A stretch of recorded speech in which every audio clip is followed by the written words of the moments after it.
ओम बिर्ला लोकसभेचे अध्यक्ष असं म्हणाल्याचं प्रसिद्ध झालेलं आहे की काँग्रेसच्या खासदारांच्या मार्फत काँग्रेसच्या खासदारांकडून विशेषतः महिला खासदारांकडून पंतप्रधानांच्या बाबतीत काही अनुचित प्रकार घडणार होता आणि म्हणून त्यांनी पंतप्रधानांना विनंती केली की सभागृहामध्ये लोकसभेत येऊ नका आणि पंतप्रधान नरेंद्र मोदी यांनीसुद्धा त्यांची विनंती मान्य केली आणि ते सभागृहामध्ये आलेच नाही.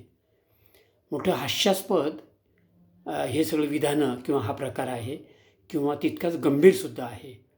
नेमकं काय आहे ते समजणं कठीण झालेलं आहे.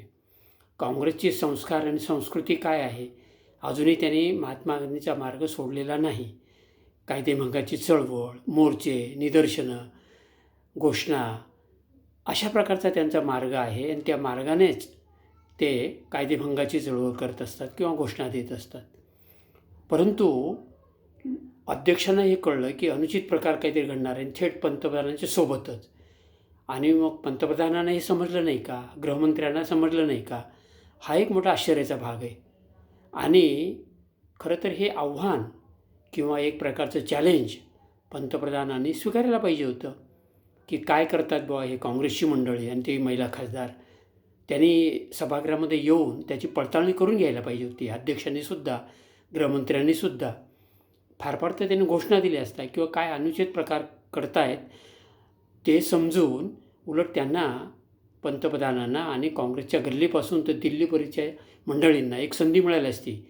काँग्रेसला मागे रेटण्याची, काँग्रेसबद्दल बदनामी करण्याची एक मोठी त्यांना संधी मिळाली होती आणि ती संधी त्यांनी सोडली का असं म्हणायची वेळ आलेली आहे.